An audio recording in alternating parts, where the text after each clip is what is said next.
Good morning, नमस्कार। मैं ओम प्रकाश नहड़ा आज आपको बीए पार्ट फर्स्ट राजनीति विज्ञान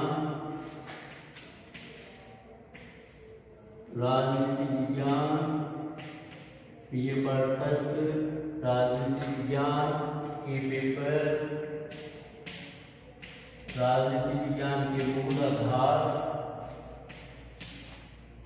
राजनीति विज्ञान के मूल आधार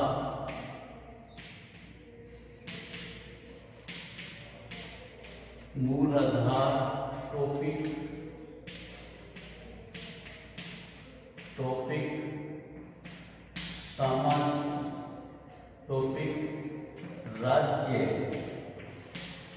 की उत्पत्ति के सिद्धांत। राज्य की उत्पत्ति के सिद्धांत, इसमें हम दो टॉपिक का अध्ययन करेंगे। दो राज्य के टॉपिक के दो सिद्धांतों की बातें करेंगे। नंबर 1 आता है हमारा सामाजिक समझौते का सिद्धांत। सामाजिक समझौते का सिद्धांत। सामाजिक समझौते का सिद्धांत वह दूसरा आएगा हमारा विकासवादी सिद्धांत। विकासवादी समझौता। दो सिद्धांतों का हम यहाँ अध्ययन करेंगे। तो इससे पहले जो हमने अध्ययन किया था उस राज्य की उत्पत्ति के सिद्धांतों से संबंधित बात की। राज्य की उत्पत्ति के सिद्धांत, पहले हमने जो बात की थी राज्य की उत्पत्ति के सिद्धांतों की राज्य की उत्पत्ति का सिद्धांत क्या है, राज्य की उत्पत्ति के सिद्धांत की पृष्ठभूमि क्या है। फिर हमने राज्य की उत्पत्ति के विभिन्न सिद्धांत बताए कि आज तक कौन कौन से सिद्धांत हुए, आज तक कौन कौन से सिद्धांत आए।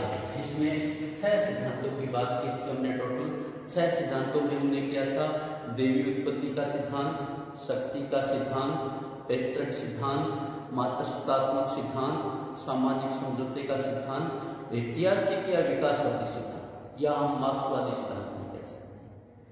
इन सिद्धांतों के बारे में हमने बात की, जिसमें इस टॉपिक में इसमें हमें सिर्फ 2 सिद्धांतों की बात करनी है, सामाजिक समझौते का सिद्धांत, ऐतिहासिक या विकासवादी सिद्धांत। अब हमारा आता है सामाजिक समझौते का सिद्धांत क्या है। सामाजिक समझौते का सिद्धांत, हमने इसको समझने की कोशिश की कि सामाजिक समझौते का सिद्धांत क्या है, फिर इस सिद्धांत का इतिहास क्या है। सामाजिक समझौते सिद्धांत का इतिहास क्या है। इतिहास में हमने पुरातत्व आधुनिक अनुभववाद दोनों की बात की कि पुराने साहित्यों में क्या है, महाभारत काल में क्या उल्लेख किया गया है, कौटिल्य ने किसका उल्लेख किया है, जैन को साहित्य ने किसका उल्लेख किया है, जॉन लोक, रूसो तथा होब्स ने किस चीज का उल्लेख किया है। अब इनमें जिन लोगों ने आधुनिक विचार प्रचलित है, सामाजिक समझौते में आधुनिक रूप से प्रचलित है, अब जो सिद्धांत प्रचलित है उसको हमने आधुनिक अनुबंधवाद और आधुनिक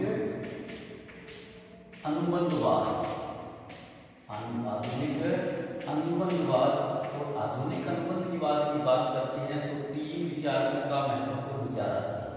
एक तो आता है हमारा थॉमस, एक आता है जॉन लोक, एक आता है हमारा रूसो।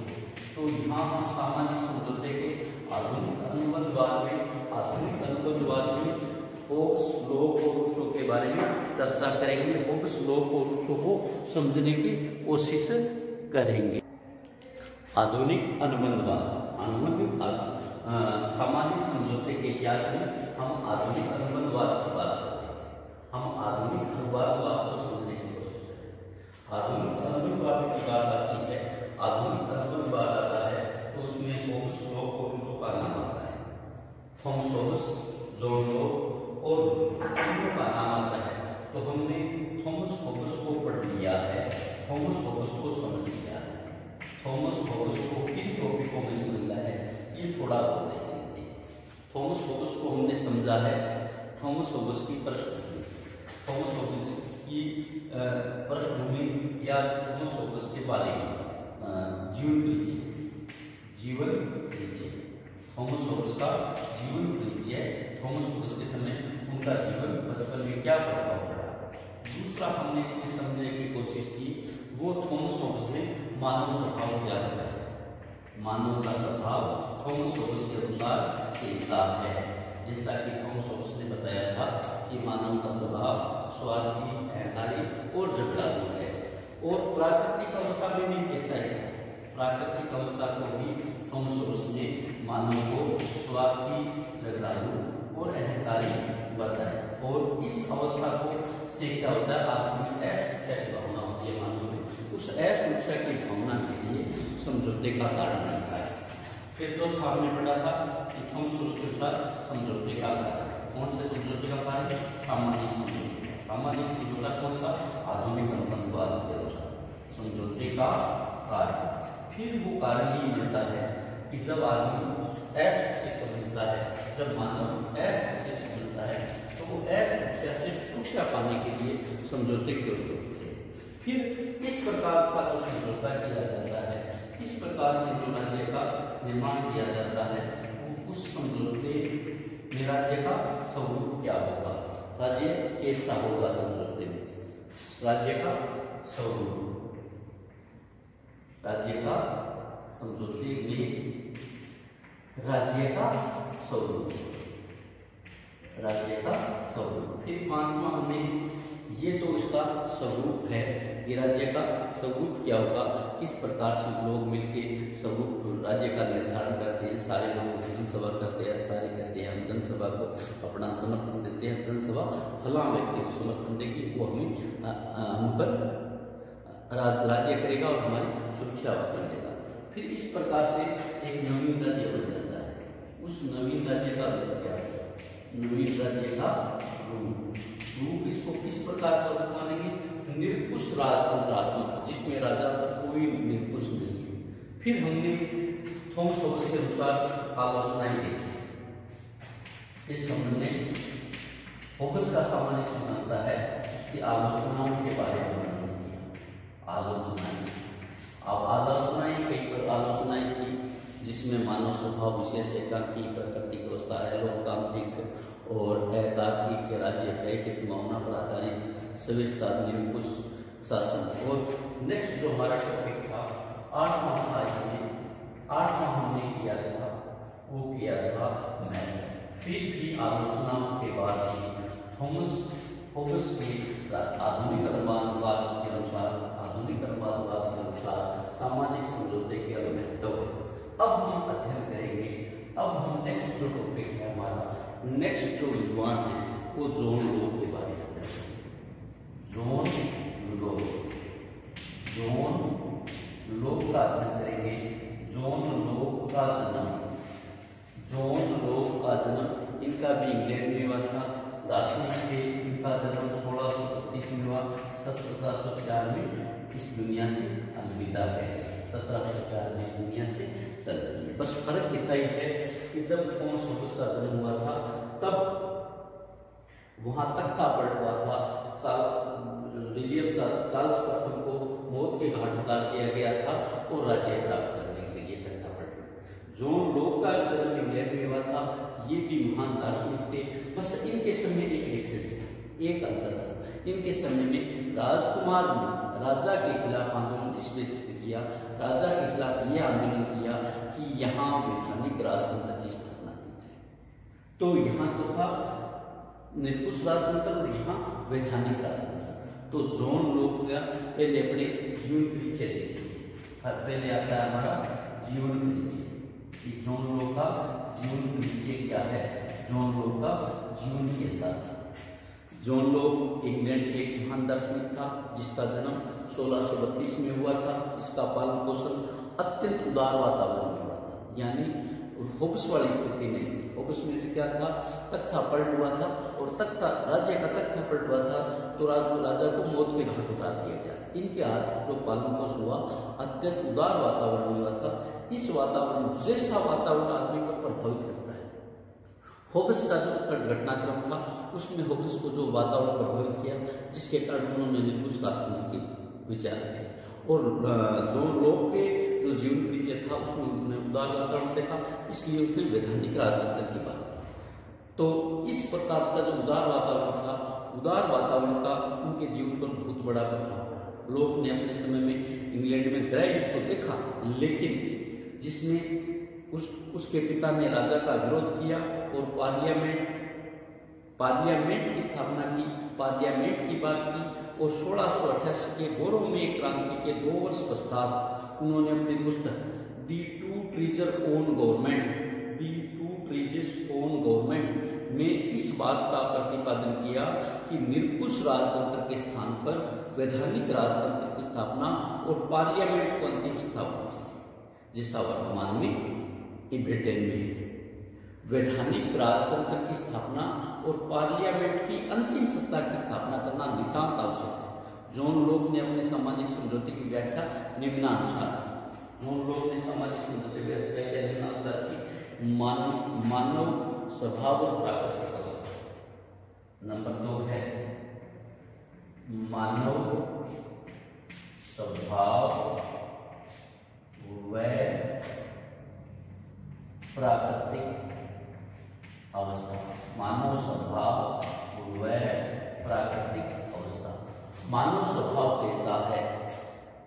लोक के अनुसार मनुष्य एक सामाजिक प्राणी है और यही थॉमस ने कहा था कि सामाजिक प्राणी है, उसमें सदैव प्रेम, सहयोग, सहानुभूति की भावनाएं होती है। मानव स्वभाव में इस सामाजिकता के कारण यह सामाजिक अवस्था है, प्राकृतिक अवस्था में संघर्ष नहीं कर सकती, प्राकृतिक अवस्था में संघर्ष नहीं हो सकता। वह मनुष्य की ऐसी अवस्था थी कि जहां सब समान थे। प्राकृतिक अवस्था को जो उचित समझते हैं उसके लिए वह स्वतंत्र है। प्राकृतिक अवस्था में कुछ प्राकृतिक नियम भी थे जिसका पालन करना प्रत्येक व्यक्ति के लिए आवश्यक है। इस प्रकार प्राकृतिक व्यवस्था में सबसे प्रमुख नियम यह है कि तुम दूसरों के प्रति वैसा ही बर्ताव करो जिसकी तुम दूसरों से अपेक्षा करते हो, दूसरों से आशा करते हो। ये प्राकृतिक नियम है। Do unto another as you want other to do unto you. इस प्रकार लोग ने मनुष्य का प्राकृतिक जीवन क्या बताया? लोग ने मनुष्य का प्राकृतिक जीवन क्या बताया कि शत्रुता, नीचता, बलात्कार और मनुष्य के आपसी नाश का जीवन न हो। प्राकृतिक जीवन क्या है कि जो जीवन थॉमस ने बताया, होब्स ने बताया, वैसा जीवन न होकर मनुष्य क्या चाहता है? सुख, शांति, आपसी सहयोग और जीवन की रक्षा चाहता है। इस अवस्था में मनुष्य के 3 अधिकारों का उपभोग करता था, साथ ही साथ दूसरे के अधिकारों का सम्मान करता था। तर्कशास्त्र के नियमों के अनुसार प्रत्येक जो 3 अधिकार है वो कौन कौन सी हैं? जीवन, संपत्ति और स्वतंत्रता का अधिकार। दूसरों के अधिकारों को आंच न आए, इस प्रकार मनुष्य में ऐसी अवस्था में रहता था जहां उसके पास अधिकार भी थे और कर्तव्यों का भी पालन करता था। यह अवस्था नैतिकता और सामाजिकता से पूर्ण थी। ड्रगिंग के अनुसार लोक द्वारा कल्पित अवस्था राज्य से पूर्व की थी। समाज में पूर्व में ही नहीं, अवस्था पार्श्व अवस्था में भी नहीं थी। इसमें शांति और विवेक का आनंद किया। इस प्रकार की व्यवस्था थी कि मनुष्य शत्रुता, नीचता और बलात्कार की भावनाओं का नाश करके आपसी सहयोग, शांति और जीवन की रक्षा करता है। इसलिए आदमी 3 अधिकारों का उपयोग करना चाहता है: जीवन, संपत्ति और स्वतंत्रता के अधिकार। इस प्रकार के अधिकारों की ऐसी व्यवस्था थी जिसके पास अधिकार भी थे और कर्तव्यों का पालन करता था। ये मानव का स्वभाव था, प्राकृतिक अवस्था।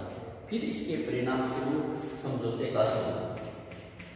इसके परिणाम स्वरूप कौन से समझौते का स्वरूप? सामाजिक समझौता। सामाजिक समझौता कौन सा? आधुनिक अर्थवाद समझौते का स्वरूप। इस प्रकार का समझौते का स्वरूप क्या होगा? इस प्रकार का समझौता क्या होगा? विचारणीय प्रश्न कि जब मनुष्य शांति से रहता है, सद इच्छा है, सहयोग है, तो इसको त्यागने के लिए क्यों त्याग हुए।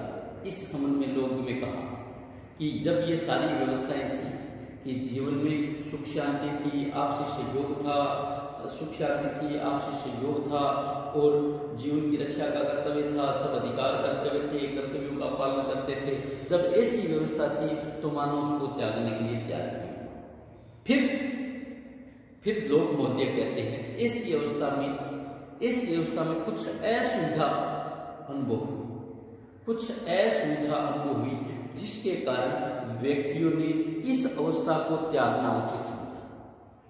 और इस अवस्था में तीन असुविधाएं कौन सी हुई? प्रथम तो नियम स्पष्ट नहीं थे। प्रथम जो असुविधा हुई वो तो नियम, प्राकृतिक अवस्था के नियम स्पष्ट नहीं। प्रथम तो क्या था? नियम स्पष्ट नहीं थे, इसलिए समझौते की जरूरत पड़ी। दूसरा था इसमें कोई निष्पक्ष न्यायाधीश नहीं था।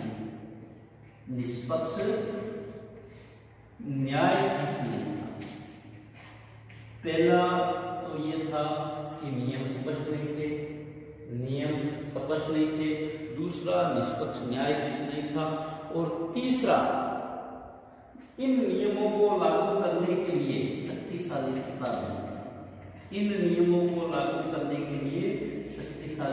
सत्ता नहीं थी। ठीक है। होबस के अनुसार प्राकृतिक अवस्था में व्यक्ति किन आशाओं से होता है? व्यक्ति क्या चाहता है? व्यक्ति प्रेम, सहानुभूति, सहयोग चाहता है, और प्रेम, सहयोग, सहानुभूति से वह जीवन, संपत्ति और स्वतंत्रता का अधिकार था। ये सब कुछ था, वो अधिकारों का उपयोग करता था, कर्तव्यों का पालन करता था। फिर बात ये आती है जब ये सब कुछ था तो समझौते की जरूरत क्यों हुई? सामाजिक समझौते की जरूरत क्यों हुई? सामाजिक समझौते की जरूरत लोग के अनुसार इसलिए हुई कि प्रथम दिन के नियम स्पष्ट नहीं थे, दूसरा निष्पक्ष न्यायाधीश नहीं था, और तीसरा शक्तिशाली सत्ता नहीं थी। इन तीनों चीजों को प्राप्त करने के लिए, इन तीनों स्वरूपों को प्राप्त करने के लिए समझौते का निर्माण किया गया, समझौते की आवश्यकता हुई। चौथा है समझौता। इसको लागू करने के लिए समझौता किया गया। होबस के निर्माण सिद्धांत के अंतर्गत राज्य का निर्माण करने के लिए एक समझौता किया, परंतु लोग से ऐसा प्रतीत होता है कि दो समझौता किए गए। इसमें दो समझौते किए गए। पहले तो क्या था? सामाजिक। होबस के अनुसार तो सिर्फ राजनीतिक एक समझौता किया गया। लोग के अनुसार दो समझौते किए गए, एक सामाजिक, दूसरा राजनीतिक। पहले सामाजिक समझौते द्वारा क्या किया गया? पहले समझौते द्वारा प्राकृतिक अवस्था का त्याग करके समाज की स्थापना की। देखिए, पहला तो था हमारा सामाजिक समझौता, दूसरा राजनीतिक। अब दो समझौते किए गए लोक मौद्य के अनुसार। पहला तो ये किया गया, सभी लोगों ने प्राकृतिक अवस्था की त्याग किया और समाज की स्थापना की। इसमें प्रत्येक व्यक्ति दूसरे व्यक्ति के समाज की स्थापना तथा प्राकृतिक अधिकारों को मनवाने के लिए समझौता करता है। इस समझौते द्वारा एक समूह के रूप में व्यक्तियों को दूसरा समझौता किया गया। जब ये एक समाज बन गया, उस समाज द्वारा दूसरा समझौता किया। दूसरा समझौता कौन सा? राजनीतिक। दूसरा समझौता राजनीतिक समझौता किया गया। दूसरा समझौता किया गया जिसे राजनीतिक समझौते कहते हैं। इस समझौते द्वारा, कौन से समझौते द्वारा? राजनीतिक समझौते द्वारा। इस समझौते द्वारा शर्तों को कार्य रूप देने के लिए सरकार की स्थापना की गई। और इस समझौते द्वारा यह समझौता एक प्रकार से शासक और शासकों के मध्य था, जिसमें समाज के द्वारा कानून बनाने, उनकी व्याख्या करने, उन्हें लागू करने का अधिकार सत्ता को दिया गया, परंतु शासन की शक्ति पर प्रतिबंध भी लगा दिया कि उसके जो कानून हैं वो प्राकृतिक नियमों के अनुकूल होने चाहिए, प्राकृतिक नियमों के उल्टे नहीं होने चाहिए। जीने का अधिकार सबको है, तो इसलिए प्राकृतिक नियम है। इस प्रकार शासन ने अपने प्रजातंत्र के जीवन और स्वतंत्रता की संपत्ति की गारंटी दी। नेक्स्ट है नवीन राज्य का संविधान। लोक के अनुसार नवीन राज्य की स्थापना। नवीन राज्य का स्वरूप। नवीन राज्य का स्वरूप यही होगा कि उसके निश्चित नियम होंगे, न्यायाधीश होंगे, शक्तिशाली सत्ता होगी। लोक के सामाजिक समझौते के अंतर्गत सरकार को स्वयं एक लक्ष्य नहीं, लक्ष्य प्राप्ति का साधन मात्र माना। लक्ष्य था शांति और व्यवस्था की स्थापना करना और जन कल्याण करना। लोक ने स्वयं अपने शब्दों में कहा है, जनता द्वारा शासन के प्रदत्त कानूनों का अधिकार सर्वोच्च अधिकार है, किंतु वह निर्कुश नहीं है। इसका प्रयोग जनता के हितार्थ होना चाहिए, जिसके लिए वह प्रदान किया गया है। इस प्रकार लोक ने यह प्रतिपादित करता है कि सरकार अपने उद्देश्यों से सफल हो जाती है, समाज उसके विरुद्ध विद्रोह करके दूसरी सरकार स्थापित करने का पूर्ण अधिकार होगा। लोक ने इस समझौते का एक पक्ष मानकर शासन के अधिकारों को सीमित कर दिया और गौरवपूर्वक क्रांति को न्यायोचित ठहराया। इसे हम सीमित संवैधानिक राजतंत्र की पक्ष ग्रहण किया। इन्होंने जो किया, उन्होंने क्या निर्कुश राजतंत्र, इसने सीमित वैधानिक राजतंत्र। इसका यह है कि सरकार स्थापित कर दी, अगर वो जनता के अनुसार कार्य नहीं कर सकती है तो उसको पलट के दूसरी सरकार बनाई जा सकती है। अब इस जो लोक के समझौता था उसकी भी आलोचनाएं की गई। कौन कौन सी आलोचनाएं की गई, क्या आलोचनाएं की गई? आलोचनाएं, इसकी आलोचनाएं सामाजिक समझौते के अनुबंधवाद, आधुनिक अनुबंधवाद के लेखक जॉन लोक के विचार, जिन्होंने सीमित वैधानिक राजतंत्र की बात की। आलोचनाएं किस आधार पर की गई? नंबर 1 है प्राकृतिक व्यवस्था का चित्रण है वास्तव। नंबर 1 प्राकृतिक अवस्था का चित्रण है वास्तव। लोक महोदय द्वारा जो प्राकृतिक अवस्था की बात की गई, लोक महोदय द्वारा जो प्राकृतिक अवस्था की बात की गई, वह प्राकृतिक अवस्था का चित्रण अनैतिहासिक, कोई ऐतिहासिक नहीं था, होबस से कहीं अधिक दूर था, ऐतिहासिक और दोनों ही दृष्टियों से इसका अमान्य था। प्रारंभिक जन समुदाय में इतना सामाजिक शांत और नैतिक नहीं रहा जितना लोक के अनुसार था। जितना लोक के अनुसार था उतना कभी भी शांत समझौता नहीं किया गया। जितना लोक ने बताया ऐसा वातावरण समाज में नहीं था। दूसरा है राज्य की स्थापना करके मात्र भौतिक राज्य की स्थापना का उद्देश्य मात्र भौतिक नहीं। राज्य की स्थापना का उद्देश्य मात्र भौतिक नहीं, राज्य की स्थापना का उद्देश्य मात्र भौतिक नहीं। लोग ने जो बात लिखी समझौते के स्वरूप में कि नियम स्पष्ट नहीं, निष्पक्ष न्यायाधीश नहीं, शक्तिशाली सत्ता नहीं, ये सारा सिर्फ भौतिक है। इसने लोग ने व्यक्तियों के जीवन स्वतंत्रता और संपत्ति के अधिकार के लिए राज्य का निर्माण किया था। इससे ऐसा प्रतीक होता है कि राज्य और समाज का नैतिक विकास न होकर भौतिक विकास है। इस प्रकार यह दृष्टिकोण न तो सही है और न वांछनीय है। नंबर 3 निरंतर क्रांति की आशंका। निरंतर क्रांति की आशंका। लोक महोदय द्वारा जो सिद्धांत दिया गया, लोक महोदय ने सिद्धांत दिया कि अगर सरकार जनहित के विरोध कार्य करे तो जनता उसको विरोध करे और उसको पदच्युत करते, ऐसी स्थिति में दूसरी सरकार करते, जो कि राजनीतिक दर्शन के अनुसार विद्रोह का लाइसेंस है। विद्रोह का लाइसेंस है तो सरकार के पास अपनी रक्षा का कोई साधन नहीं रहता। आए दिन लोग क्रांति करेंगे। नंबर 4 राज सत्ता विभाजित नहीं। राज सत्ता विभाजित नहीं। राज सत्ता विभाजित नहीं। लोक की विवेचना में राज सत्ता व्यक्तियों और राजा में बढ़ती है। जैसे मैंने बताया कि उसने 2 प्रकार के सामाजिक समझौते दिए, सामाजिक समझौता और राजनीतिक समझौता। किंतु लोक की जो धारणा है उसमें ये कहते हैं कि राज्य राज्य समाज और सत्ता बटी हुई नहीं है, किंतु वास्तव में राजसत्ता विभाजित नहीं होती। नंबर 5 कानूनी महत्व, कानूनी राजसत्ता को महत्व नहीं।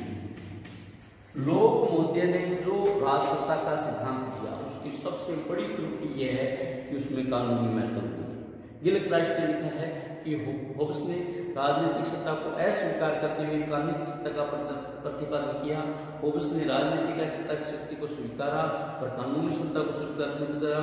लोग यह देखने में असफल रहा कि क्रांति चाहे कितनी भी वांछनीय हो पर कभी भी वेद नहीं। नेक्स्ट है महत्व, आलोचनाओं के बाद महत्व। लोक की राजसत्ता के, लोक के सामाजिक समझौते के महत्व क्या है? प्रथम महत्व है राज्य और सरकार में अंतर किया हुआ। प्रथम क्या है? राज्य और सरकार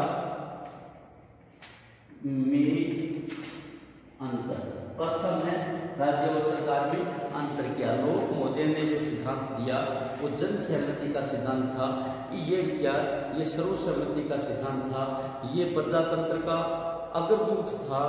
लोग ने इस बात का प्रतिपादन किया कि शासन को आवश्यक रूप से जनहित के कार्य करने चाहिए। द्वितीय है प्राकृतिक अधिकारों का राजनीतिक दर्शन की अप्रूव है। राजनीतिक दर्शन की अप्रूव है। राजनीतिक दर्शन की अप्रूव दे। लोक महोदय ने जो सिद्धांत दिया वो राजनीतिक दर्शन की अप्रूव दे थी। उन्होंने प्रतिपादन किया कि प्राकृतिक सिद्धांत है वो त्रुटिपूर्ण है, इसलिए उन्हें प्राप्त करने के लिए राजनीतिक दर्शन की छूट दी। तृतीय जो है सबसे बड़ी विचारधारा है जिससे शक्ति विभाजन, शक्ति विभाजन। मोंटेस्क्यू के शक्ति विभाजन का बहुत महत्व है। मोंटेस्क्यू के शक्ति विभाजन के अनुसार लोक महोदय द्वारा शक्ति का विभाजन किया गया। लोक महोदय द्वारा यह धारणा विकसित की गई कि शक्ति विभाजन किया जाता है और इसी के आधार पर अमेरिका के संविधान का निर्माण हुआ। चौथा है धार्मिक सहिष्णुता। धार्मिक सहिष्णुता। लोक महोदय ने धार्मिक सहिष्णुता का प्रतिपादन किया। इस दृष्टि से लोग एक बहुत प्रगतिशील विचारक थे। 18वीं सदी के विचारकों और कार्यों विचारों में बहुत प्रभाव पड़ा, जिसके परिणाम स्वरूप फ्रांस में राज्य क्रांति हुई। अमेरिका में स्वतंत्रता संग्राम को प्रेरणा लगी। बेंथम ने इसमें उपयोगितावाद तथा मिल के व्यक्तिवाद विचारों से प्रभावित किया। इस प्रकार हमने आज तक सामाजिक समझौता सिद्धांत के आधुनिक अनुवादवाद में दो विचारकों को पढ़ा है, थॉमस होब्स तथा जॉन लोक। थॉमस होब्स तथा जॉन लोक। थॉमस होब्स को हमने जीवन वृक्ष के बारे में पढ़ा, मानव स्वभाव के बारे में पढ़ा, प्राकृतिक अवस्था के बारे में पढ़ा, समझौते का कारण पढ़ा, समझौते का स्वरूप पढ़ा और नवीन राज्य का पढ़ा, उसकी आलोचनाएं पढ़ी और महत्व पढ़ा। और आज हमने जॉन लोक को किया, आज हमने जॉन लोक को किया है या जॉन लोक को समझा है। जॉन लोक के जीवन परिचय, मानव स्वभाव और प्राकृतिक अवस्था, समझौते का स्वरूप और समझौता और नवीन राज्य का रूप, सीमित वैधानिक आलोचनाएं, प्राकृतिक अवस्था का चित्रण, वास्तविक राज्य की स्थापना का उद्देश्य मात्र भौतिक नहीं, निरंतर क्रांति की आशंका, राजसत्ता विभाजित नहीं और कानूनी राजसत्ता को महत्व नहीं। और महत्व में राज्य और सरकार में अंतर, राजनीतिक दर्शन की अपूर्वता, शक्ति का विभाजन और धार्मिक सहिष्णुता। इस प्रकार हमने दो विद्वानों को सामाजिक समझौते के आधुनिक अनुवादवाद के अनुसार पढ़ा, जॉन लोक और होब्स थॉमस। अब हम नेक्स्ट जो अध्ययन करेंगे दूसरों के बारे में करेंगे। तब तक आप नियमित अध्ययन करते रहिए, वीडियो को बार बार पढ़िए ताकि आप लोगों का अध्ययन सुचारू रहे। थैंक यू, धन्यवाद।